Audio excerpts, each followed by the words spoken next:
Bienvenue au Candid Cottage. Aujourd'hui, je vous invite à découvrir mon baluchon créatif. Ces vidéos seront sur le même principe que les podcasts créatifs. Vous allez donc découvrir toutes mes créations, les liens des patrons et les références, ainsi que mes conseils et mes petites astuces. Vous êtes prêts à découvrir mon baluchon créatif? Allons-y!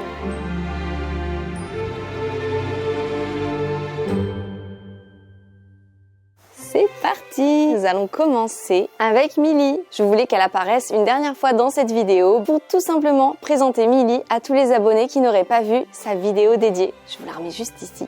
Et je tenais à vous partager une petite surprise. Sachez que je vais lui faire une jumelle. Chacun de mes personnages en laine feutrée sera en double, car je tiens à en garder un exemplaire pour moi. En fait, pour nous tous finalement, au Candid Cottage. Donc, je vous partagerai sa jumelle qui risque d'être dans la même tenue, qui aura un prénom différent. Peut-être qu'elle sera un petit peu plus petite pour être à l'échelle des maisons poupées. Je verrai ça plus tard. C'était donc la petite surprise, elle aura bientôt une jumelle. Encore félicitations à la personne qui l'a remportée. Et autre petite info, tous les 1000 abonnés, je compte faire des petits personnages. Et j'ai hâte de découvrir quel personnage je vais bien pouvoir inventer pour les 2000 abonnés.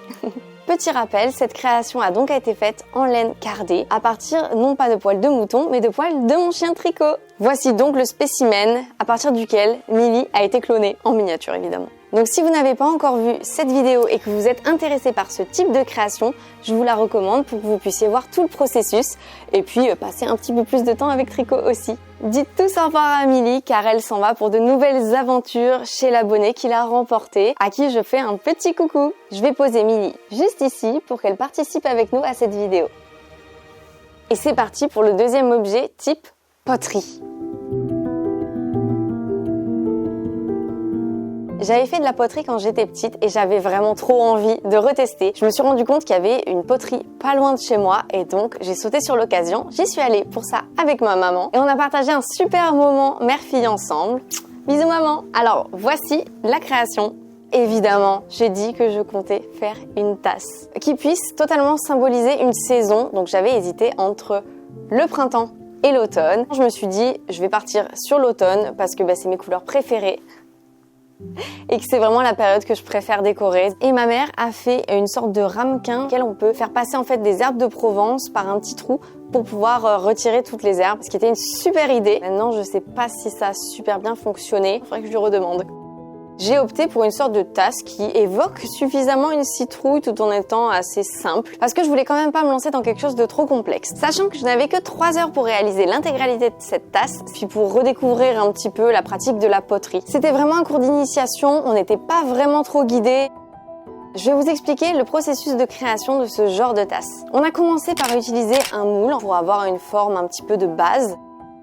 Et on a utilisé une pâte qui est spéciale en fait, en utilisant à la fois de la terre et à la fois des anciennes poteries, des morceaux déjà pré-cuits. Je sais pas le terme exact par contre. Ensuite, on a dû venir brosser un petit peu avec des éponges la pâte une fois que la forme a été conçue pour éviter en fait à la cuisson d'avoir des petits grains. Bon, moi je l'ai super bien fait et ça a donné des grains. Ma mère ne l'a pas fait du tout et elle a eu 0 grain. Donc, s'il y a des gens qui s'y connaissent bien en poterie, ça m'intéresse de savoir pourquoi moi ça a fait ce rendu. Et comme on n'avait que 3 heures, on a peint directement sur la création encore humide. Et pour ça, elle avait créé en fait une sorte de peinture dans laquelle elle mélangeait aussi de la terre, en gros, de ce que j'ai compris. Et une chose que j'ai redécouverte en faisant de la poterie, c'est l'histoire de la peinture. Elle va pas être du tout de la même couleur une fois cuite. Ce qui fait qu'en fait, cette couleur était verte quand je m'en suis servie. Donc j'ai peint avec du vert qui devenait orange au fur et à mesure que je peignais. Et à la cuisson, ça a donné du orange. Ma mère a peint donc avec du violet, alors qu'elle voulait du vert. Et sur ce coup-ci, elle a dû vraiment se tromper, la pauvre. Ça rend super bien quand même. Mais c'est une chose dont il faut se méfier quand on fait de la poterie, c'est l'histoire de la couleur par rapport à la cuisson et au temps de cuisson aussi.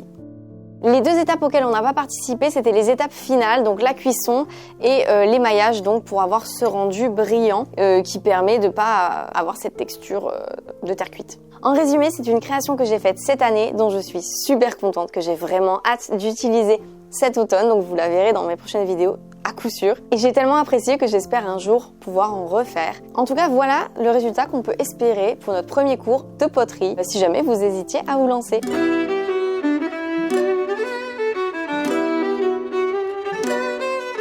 Voici la 3e création dont je voulais vous parler. Mais pour parler de celui-ci, je dois vous montrer celui-ci. Celui-ci et celui-ci. On va la garder comme ça, vous savez quoi. Je vais vous montrer celui-ci donc.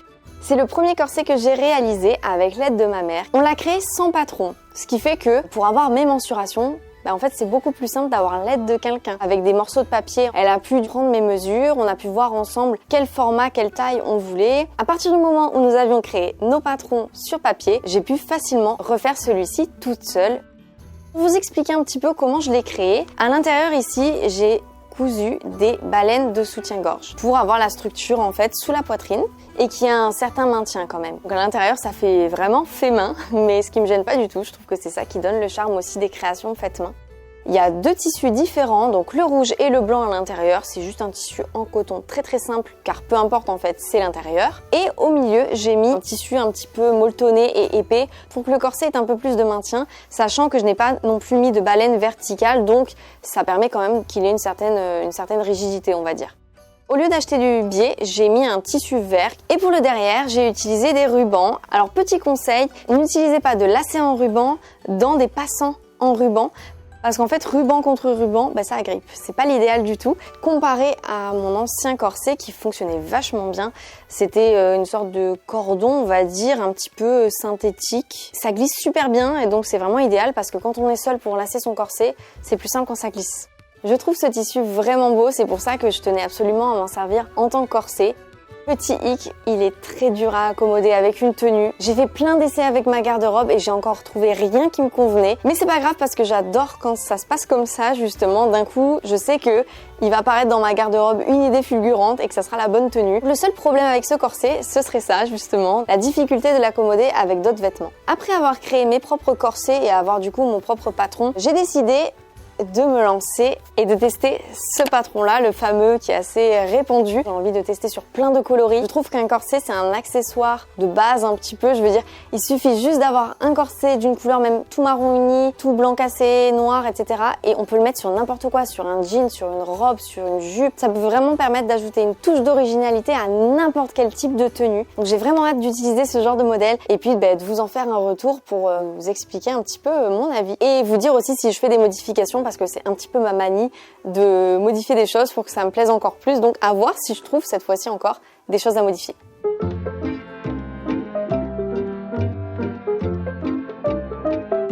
Je vous repartage un point de croix que j'avais réalisé cet automne et que vous avez vu dans ma vidéo Accueillir l'automne. Ici, c'est un tissu à trous pour pouvoir passer notre aiguille dans les trous et donc avoir des points parfaits qui sont bien carrés, bien dimensionnés. Ce qui permet aussi de bien compter et de se repérer facilement quand on fait du point compté. Et ensuite, avec un fil, on vient juste faire des demi-points ou des points de croix pour avoir un résultat qui donne un effet un peu tapisserie. Et on peut aussi utiliser donc un tissu sans trous, mais c'est un petit peu plus compliqué. Personnellement, je me sens pas encore de me lancer là-dedans. Je l'ai créé avec des fils que j'avais à la maison, donc je crois que les couleurs n'étaient pas exactement identiques sur le patron d'origine. Est-ce que j'ai fait des modifications? Non. Ah si, quand même. C'est un point de croix, sauf que moi en fait je ne fais que des demi-points de croix. Parce que je trouve que le résultat est tout aussi joli. Ça fait quand même de belles économies de fil parce qu'on ne fait pas une croix entière, on fait juste une demi-croix. Donc c'est un critère intéressant aussi. Et surtout parce qu'une vieille dame de mon quartier, de mon enfance, que j'ai revue il y a quelques temps, qui a fait dans sa vie plein de types de créations différentes, elle m'avait dit qu'elle trouvait ça beaucoup plus élégant, le demi-point de croix. Ça a achevé de me convaincre totalement. C'est aussi la caractéristique des canevas que j'ai en décoration au Kunzit Cottage, qui sont donc en demi-point de croix et moi je trouve ça très beau, donc c'est pour ça que j'ai continué dans cette dynamique-là avec cette petite création. Ce patron est en point compté, il faut donc être familier avec cette pratique, mais justement j'étais un peu paniquée par ça au début quand je me suis lancée dans les points de croix, c'est pour ça que j'avais commencé à faire de la broderie en me disant j'y vais à l'instinct, j'y vais au talent. Et finalement, c'est pas si compliqué que ça de compter les points. J'ai été ravie de ce tuto. La personne qui fait ses créations est toujours dans cette esthétique un petit peu obscure, creepy, automnale, autour des monstres et des créatures, ce que j'adore. Donc vraiment, je suis ravie de cette création. Et elle retournera évidemment dans ma décoration de l'automne prochain.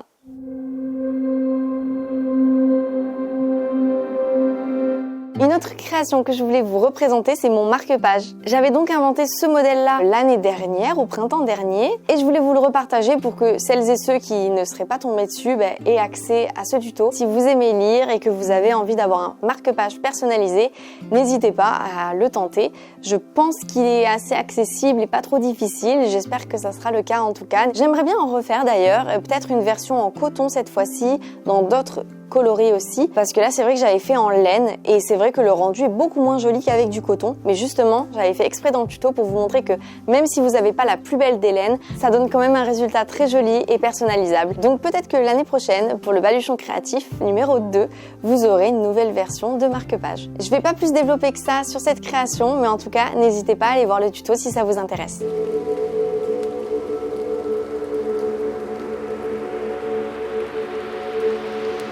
Voici les deux petits amigurumi qui m'ont, on va dire, formée à la lecture des patrons de crochet. Avant ça, je faisais déjà du crochet, mais c'est vrai que j'avais assez peur de me lancer dans la lecture. Je préférais regarder des vidéos YouTube, tutos, pour bien voir en fait les mouvements, parce que ça me semblait vraiment compliqué, un peu comme lire une partition. Enfin, en même temps, je sais lire les partitions, mais pour moi, c'était comme un calcul de maths très compliqué. Et finalement, j'ai réussi, grâce à ces deux petites créations, à bien comprendre en fait comment lire un patron de crochet.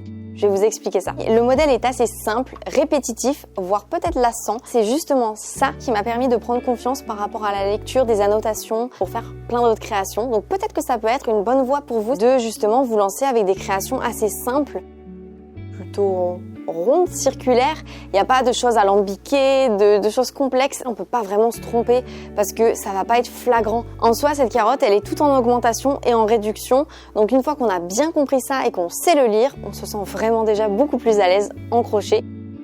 C'est peut-être ça mon conseil par rapport au crochet, à la création et au fait de se lancer. J'ai utilisé la vraie laine qui était conseillée dans ce patron. Évidemment, tout au long de la vidéo, je vous mets les informations en barre de description. J'ai vraiment suivi les bonnes couleurs. Pour le coup, j'ai pas fait d'originalité. La seule chose que j'ai changé, c'est que j'ai mis des yeux en fait que ma mère avait pour ses marionnettes, qui ont, je trouve, une très jolie texture, qui sont beaucoup plus travaillés que des yeux tout simples, tout noirs. Donc je trouve que ça rajoute quelque chose de plus à ces petits amigurumi. Et le petit mot de la fin, ça serait de dire que tout ce qui est un peu kawaii, amigurumi, c'est vraiment des créations super jolies à mettre en décoration.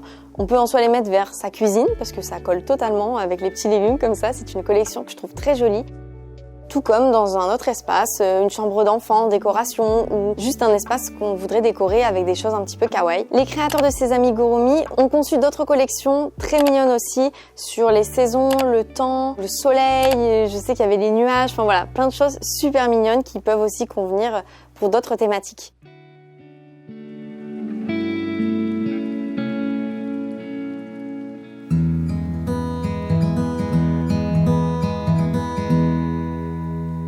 Vous la connaissez déjà bien, voici une poupée. J'ai adoré la créer. Ça a été vraiment une sorte de petite révélation pour moi de créer des poupées en crochet. Ça se monte vraiment relativement vite. Je vais vous expliquer un petit peu les modifications que j'ai pu faire et puis les choses que j'aurais peut-être pu améliorer aussi. J'ai pas décidé de mettre d'ossature, on va dire, dans son corps, donc il n'y a pas de fil de fer, ce qui fait que pas trop de tonus quoi. Donc ça c'est la chose que je n'ai pas réitérée avec la poupée que je vais vous présenter juste après, que je n'ai pas encore terminée, donc elle sera dans la deuxième partie de la vidéo. Ce qui a changé par rapport au patron d'origine, ce sont les couleurs. J'ai fait une thématique de couleurs qui me plaisait davantage.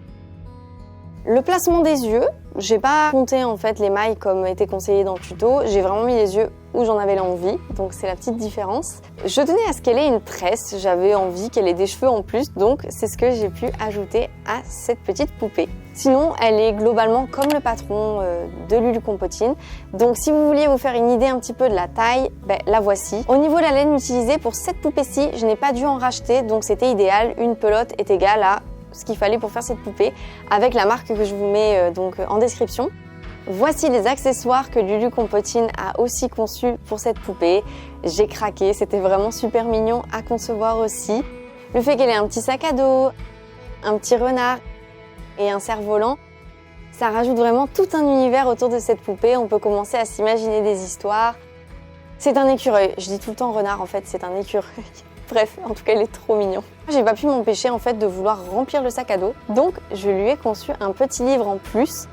Voilà donc pour cette petite poupée que j'ai adoré réaliser.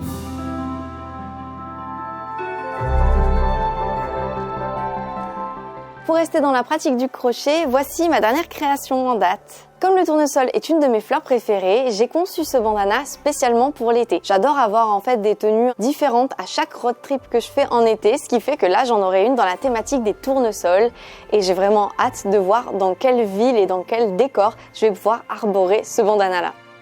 Le tuto était en anglais, ce qui n'est pas forcément accessible et facile. Vous pouvez mettre les sous-titres en français. Deuxième chose, il est en mode gaucher, ce qui m'a donné du fil à retordre. Donc j'ai dû filmer la vidéo, la mettre dans mon logiciel de montage, la miroiter.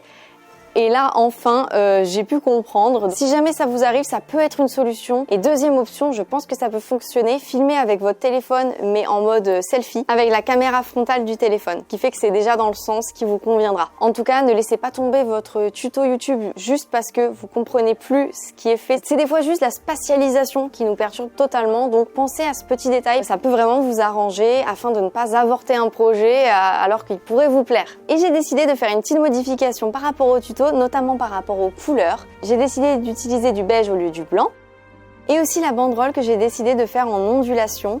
Je trouve le résultat plus original et ça fait un résultat plus travaillé, plus abouti. Donc n'hésitez pas des fois à oser ajouter des détails comme la bordure. Pourquoi pas aussi au bout du cordon ajouter une petite forme style une feuille ou une étoile, un cœur, j'en sais rien, ou un tournesol. Quelque chose qui permet de peaufiner le travail. Tous ces détails ainsi que la couleur permettent de personnaliser votre création pour qu'elle vous plaise et vous ressemble encore plus. Donc n'oubliez pas de faire des fois des recherches pour personnaliser tout ça.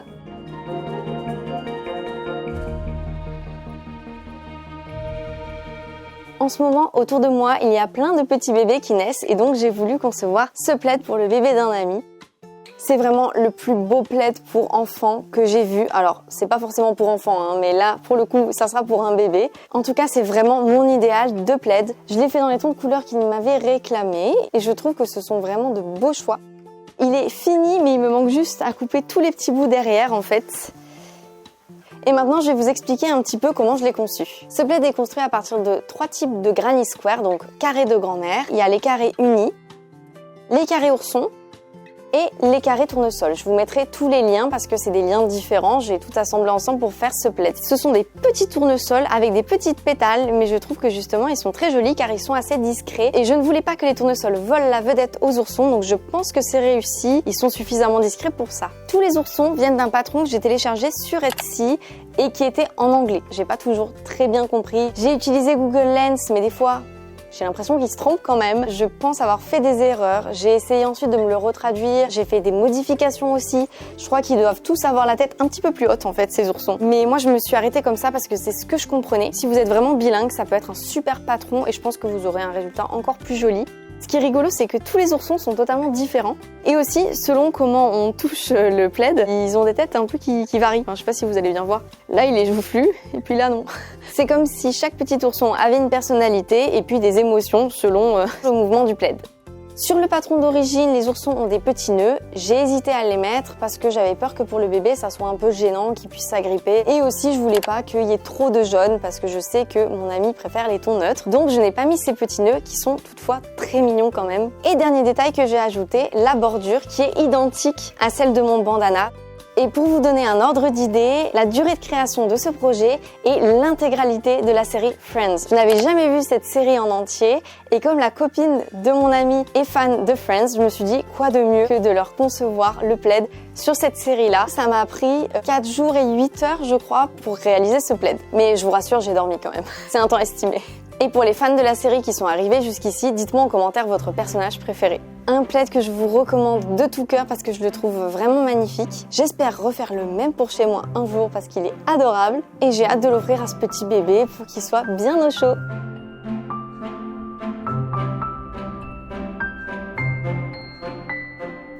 Qui s'est incrusté, on va quand même continuer. J'ai adoré réaliser ces 2 dessous de tasse. C'est un tuto sur YouTube qui était assez simple. Il en existait plein, mais j'ai choisi celui-ci. Pourquoi ? Parce que les fleurs étaient assez grosses. Et il me semble aussi qu'on peut faire des petites corbeilles qui vont avec. En pliant le projet, on se retrouve avec un bouquet de fleurs. Et j'aimais bien le fait qu'il y ait une alternance dans les couleurs. J'ai utilisé le vert et le rose qui étaient des vieilles laines que ma mère avait dans son atelier. Et la blanche, c'est 10 laines acryliques comme celle-ci. En fait, c'était celle-là pour le blanc. Le vert était plutôt du coton, tandis que le rose est vraiment de la laine, ce qui donne un côté très pelucheux. D'habitude, le côté pelucheux ne convient vraiment pas à tous les types de projets, mais là, je trouve que ça donne un côté vaporeux aux fleurs. Et quand on les regroupe en bouquet, je pense que c'est ça qui donne un résultat aussi bien réussi selon moi. Ce sont plutôt des décorations pour le printemps ou pour l'été, étant donné que ce sont des fleurs. Mais ce qui est bien, c'est qu'on peut aussi les décliner en toutes les couleurs. J'ai décidé de les faire toutes unies, mais on aurait très bien pu alterner, faire plein de couleurs multicolores comme un bouquet de fleurs. Donc à vous après de vous amuser, c'est là un projet qui peut vraiment révéler votre créativité. Vous pouvez vous amuser avec les couleurs comme vous le souhaitez, donc c'est ça qui est très sympa.